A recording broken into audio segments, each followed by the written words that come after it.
हाय बच्चों, आज हम लोग पर परागण के प्रकार के बारे में डिस्कस करेंगे। आखिर पर परागण कैसे क्या होता है, आज हम लोग इस वीडियो में इसी के बारे में डिटेल में डिस्कस करेंगे कि पर परागण कैसे क्या होता है। अगर हम पर परागण के प्रकार की बात करेंगे, जिसको हम लोग इंग्लिश में कहते हैं टाइप्स ऑफ क्रॉस पॉलिनेशन। अब यहाँ पे जो पर परागण होता है, अभिकर्मक के आधार पर परागण 3 प्रकार के होते हैं। अगर हम पर परागण के प्रकार की बात करेंगे तो किसके आधार पर बेटा, पर परागण जो होता है अभिकर्मक के आधार पर 3 प्रकार का होता है। किसके आधार पे, पर परागण जो होता है अभिकर्मक के आधार पर 3 प्रकार का होता है। अब पहले इसमें बात आ रही है अभिकर्मक क्या होता है। जैसे पर परागण जो होता है या तो जल के द्वारा हो सकता है, या तो जंतु के द्वारा, या तो वायु के द्वारा, या तो हवा के द्वारा हो सकता है, या तो जंतु के द्वारा, या तो जल के द्वारा। तो ये सब जो परागण करा रहे हैं, जो परागण कराते हैं, पर परागण जो कराते हैं, उन्हीं को हम लोग कहते हैं अभिकर्मक। जैसे वो हवा करा सकता है पर परागण, या तो कीट जंतु करा सकता है, या तो जल करा सकता है। तो इन्हीं को हम लोग कहते हैं अभिकर्मक। तो अभिकर्मक के आधार पर जो पर परागण होता है 3 प्रकार का होता है, जिनमें से हम पहला अगर बात करेंगे, पहला हम लोग पढ़ेंगे वायु परागण। वायु परागण हम लोग पहला देखेंगे, जिसको कहते हैं इंग्लिश में वाइंड पॉलिनेशन, या इसका दूसरा नाम है एनिमोफिली। एनिमोफिली। अब देखेंगे, पहले इसका परिभाषा देख लेते हैं। पुष्पों में वायु की सहायता से होने वाले परागण को वायु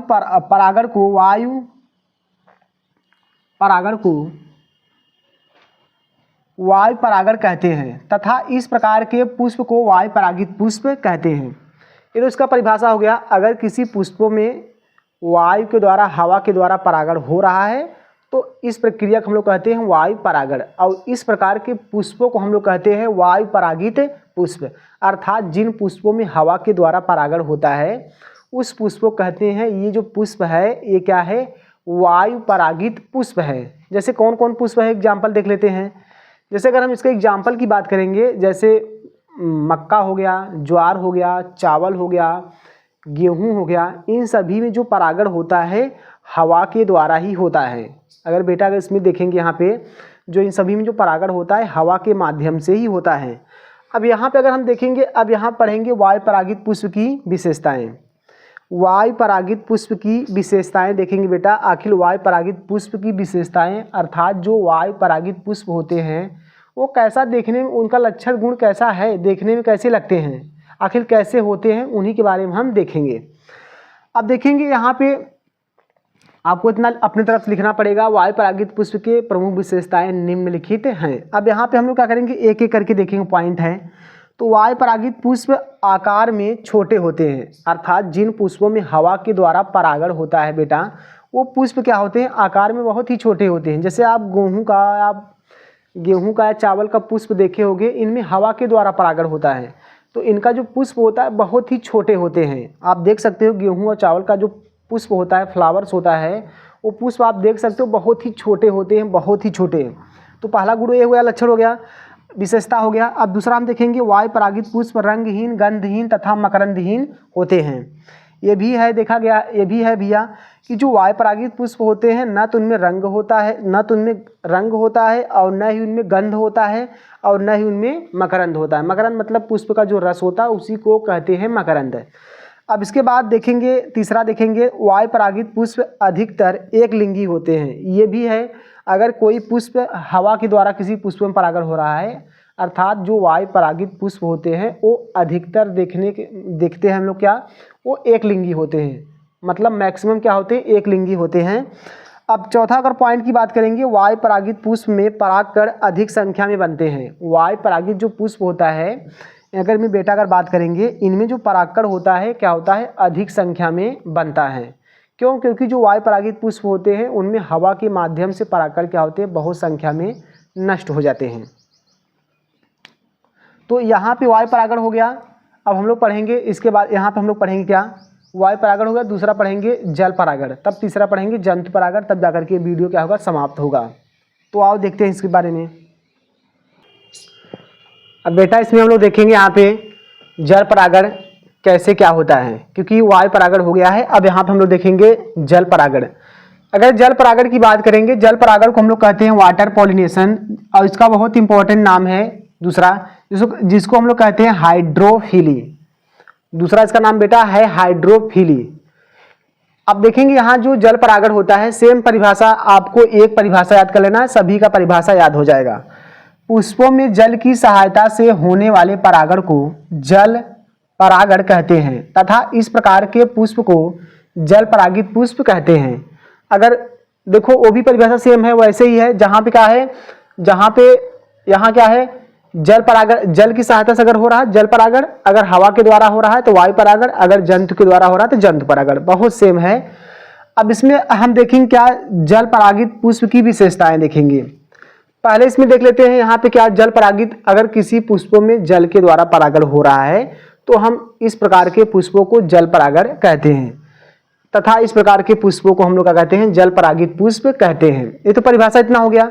इसका एग्जाम्पल की अगर बात करेंगे, एग्जाम्पल जैसे की बात करेंगे तो जैसे वेलिसनेरिया है, वेलिसनेरिया क्या बेटा, बहुत इंपॉर्टेंट है, वेलिसनेरिया, वेलिसनेरिया में जल परागण होता है। इसके साथ साथ एक है हाइड्रीला,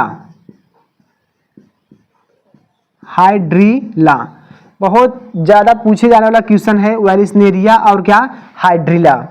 ये जो ऐसे पौधे हैं दोनों जो क्या होते हैं, पानी के अंदर, जल के अंदर ही क्या होते हैं, पाए जाते हैं और इनमें जो पुष्पन होता है जल के अंदर ही होता है। तो सामान्य जब जल के अंदर पुष्प हो रहा है तो इसमें क्या होगा, जल के अंदर पुष्प हो रहा, पुष्प लग रहा है तो इसमें परागण क्या होगा, जल के द्वारा ही हुआ, क्योंकि वहां तो हवा जाएगा नहीं और जंतु जाएंगे नहीं, कीट वगैरह जाएगा ही नहीं। तो इसमें क्या होता है, इसमें इन दोनों पौधे में अगर देखेंगे तो जल के माध्यम से ही परागण होता है। अब इसके हम विशेषताएं की बात करेंगे कि जल परागित पुष्प की आखिर विशेषताएं क्या होते हैं, कैसे देखने में कैसे क्या होते हैं। तो सेम कुछ नहीं, बहुत ही सामान्य है। अगर हम देखेंगे जो जल परागित पुष्प जो होते हैं, अभी हम लोग पढ़े क्या कि जो वायु परागित पुष्प हैं, वायु परागित पुष्प की विशेषताएं पढ़े थे सेम। अगर आपको याद है तो ये 100% याद हो जाएगा क्योंकि उसी पे डिपेंड है। तो जल परागित जो पुष्प होते हैं ये 95% क्या होते हैं, 95% जो होते हैं ये वायु परागित पुष्प के ही लक्षण मिलते हैं, मैच करते हैं।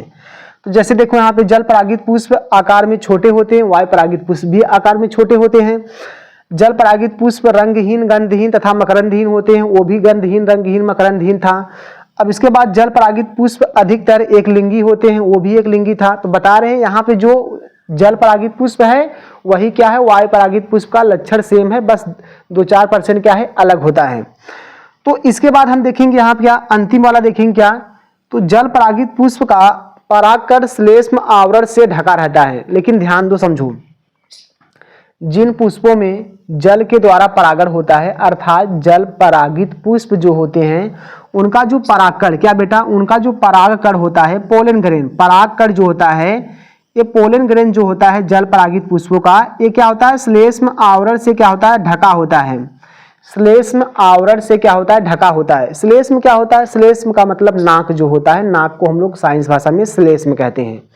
तो जो ये क्या होता है, श्लेष्म आवरण से क्या होता है, ढका होता है। और श्लेष्म आवरण से ढका इसलिए होता है क्योंकि जो जल परागित पुष्प होते हैं इनका परागकण जो होता है जल में हमेशा रहता है कंटिन्यू, इसलिए क्या होता है, जल से सड़ने गलने के लिए क्या होता है, ये इसके चारों तरफ क्या होता है, श्लेष्म का आवरण होता है। और ये श्लेष्म का जो आवरण होता है ये जल से क्या करता है, सुरक्षा प्रदान करता है किसको, परागकण को, ताकि सड़े गले न। तो ये क्या होगा बेटा, इसके विशेषताएं, परिभाषा, एग्जाम्पल सब हो गया है। अब हम लोग पढ़ेंगे लास्ट क्या है, लास्ट है यहाँ पे जंतु परागण, तब जाकर के पूरा वीडियो खत्म होगा। तब इसके बाद हम लोग पढ़ेंगे क्या, जंतु परागण, क्योंकि ये सब हो गया है। अब हम लोग देखेंगे बेटा यहाँ पे तीसरा देखेंगे। तीसरा क्या है, जंतु परागण, क्योंकि दोनों हो गया है। अब हम लोग लास्ट पढ़ेंगे जंतु परागण, जिसको इंग्लिश में कहते हैं जूफिली। जूफिली जंतुओं के द्वारा परागण हो रहा है तो जूफिली। अब इसका परिभाषा देखेंगे, परिभाषा तीनों लगभग में सेम है। पुष्पों में जंतु की सहायता से होने वाले परागण को जंतु परागण कहते हैं तथा इस प्रकार के पुष्पों को जंतु परागित पुष्प कहते हैं। ये तो परिभाषा हो गया, तीनों का परिभाषा देखो सेम ही है। जैसे इसका एग्जाम्पल देखेंगे आखिर किस में हो रहा है, तो जैसे क्या हो गया, गुलाब हो गया, गुड़हल हो गया, सूरजमुखी हो गया, इन सभी पुष्पों में जो परागण होता है जंतुओं के द्वारा होता है। तो अब हम लोग देखेंगे यहाँ पे जंतु परागित पुष्प के भी विशेषताएं देखेंगे। तो इसके विशेषता की बात करेंगे। पहला विशेषता, आखिर जो जंतु परागित पुष्प होते हैं कैसा दिखते हैं, कैसा क्या होते हैं। तो जंतु परागित पुष्प आकार में बड़े होते हैं। पहला विशेषता यह हो गया कि जंतु परागित जो पुष्प होते हैं वो आकार में बड़े होते हैं। जैसे सूरजमुखी देखो बड़ा होता है, बड़ा बड़ा होता है। अब दूसरा पॉइंट की बात करेंगे, जंतु परागित पुष्प रंग युक्त, गंध युक्त और क्या होता है, मकरंद युक्त होता है। क्यों? क्योंकि जो जंतु परागित पुष्प होते हैं वो रंग युक्त, रंग भी होता है, गंध और गंध होता है।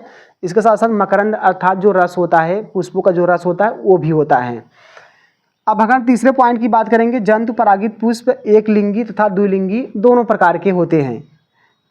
क्योंकि जो जंतु परागित पुष्प होते हैं इनमें नर जन्नांग मादा जन्नांग कुछ पुष्पों में होता है, कुछ में क्या होता है, नर जन्नांग और मादा जन्नांग में से केवल एक ही होता है।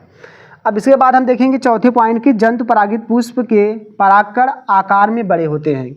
देखो ये भी है चौथा पॉइंट कि जंतु परागित, जिन पुष्पों में जंतु के द्वारा परागण होता है वो जो उनका जो परागकण होता है वो क्या होता है, आकार में बड़े होते हैं। आकार में बड़े होते हैं क्यों? क्योंकि उनका जो परागकण होता है ना तो हवा के द्वारा जाना है ना तो जल के द्वारा। परागकण जो होता है जंतु को उठा करके, कीट उठा करके दूसरे पुष्पों पर ले जाते हैं। तो इनका जो परागकण होता है क्या होता है, आकार में बड़ा होता है। तो हमें उम्मीद है आज हम लोग इस वीडियो में पर परागण के प्रकार के बारे में पढ़े हैं। हमें उम्मीद है आप सभी को ये वीडियो अच्छा लगा होगा, अच्छे से समझ में आया होगा। तो बस आज के लिए इतना ही। अगर वीडियो अच्छा लगा हो तो लाइक कीजिए, सब्सक्राइब और शेयर कीजिए।